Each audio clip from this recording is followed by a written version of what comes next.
Wrestling taught me that being a part of a social unit, such as a family or a team, you have responsibilities to that social unit. And that's what makes a country, a civilization great. Growing up in the city, you played on the city playgrounds, and I found out early on that I was never going to be big enough to compete in football or basketball. And a neighbor friend, his father asked me if I would like to come to the Central Y and see if I liked wrestling.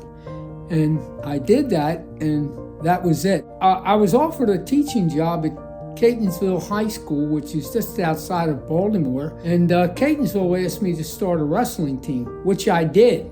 But I was drafted in the Army in my first year of teaching in February of 1957. So when I came out of the Army and I started teaching again, a friend of mine said, "Hey Ed, we need officials bad because of the way wrestling is growing so rapidly. You want to try it?"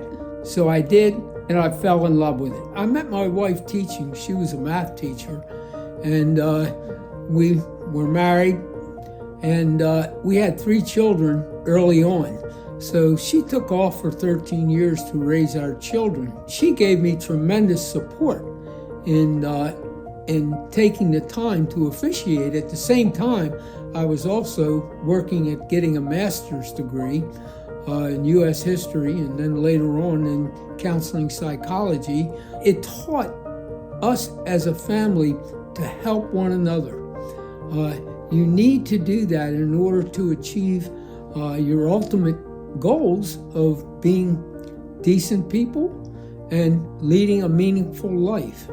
And to me, the family is just so important in every activity in life. In the late 70s, I was refereeing the ACC tournament, and I really had the good luck of working with Dr. Pat McCormick, who was the national director of wrestling officials for the NCAA. His image was one of control, he's not excited about it, he's doing it right, he's not over officiating, but he's in the right position at the right time. And I said, "Hey, I got this thing in the second week of January coming up called the Virginia Duels, and I would love for you to come up and referee." It was the first team advancement tournament. No one's ever done that before. When I retired, my last match was a championship match for the National Dual Meet Championship between Penn State and Oklahoma State. It was John Smith's senior year, and it ended in a 17-17 tie. It was probably the most exciting officiating that I had ever done. Ed Kelly was given a gift. He's a phenomenal teacher, and I was very fortunate and blessed to have Ed Kelly as a mentor. What really impressed me about Ed's career more than anything else is after he was finished a 28-year career as an official, he decided to come back and give back to the sport even more as an evaluator at the NCAA Championships. And he did that for 24 years. What he had passed on to me, he taught me also how to pass that on to others. He's an honorable guy. He's not a trash mouth guy. And he listens to you when he talks to you, and he looks you in the eye. I think everybody appreciates that. And Ed, he likes to crack a joke, but it's always a good one. They were happy to see Ed come out on the mat, just like they're happy to see certain people come out on the mat and call it fair. Everybody's going to get a fair shake. He prided himself on knowing the sport. He was a student of the sport. Never took anything for granted.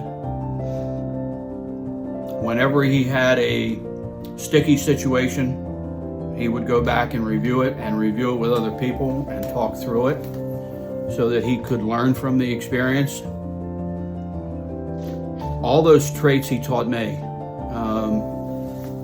In addition to that, the one motto that he had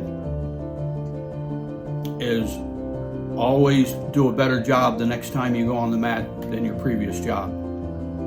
And always work at your trait, never be satisfied with what you're doing, and always try to do it better. This is a great thing that's happening. And Ed appreciates it. He knows the people have gone before him. When you look at your career, that's something you'll never forget, and it means a lot to be recognized by not only referees, but the coaches too, the people who are on that committee that choose these people, choose the outstanding this and that. I congratulate Ed on his induction and say thank you from a myriad of officials whose lives he touched. Somewhere up there today, there's a gentleman by the name of Dr. Vinny Zuaro that Ed knows very well, that's got a smile on his face and looking down on these proceedings, and he's looking down and he's thinking to himself, the Hall of Fame really did good today. I never imagined myself to be included with the group of people that have been and are being inducted into the Wrestling Hall of Fame. They have such quality of character and of their relationships with others and how they treat their fellow members of our wrestling community. I never thought that I would be included with that kind of high quality individual, and it's sort of personally overwhelming. Very humbling.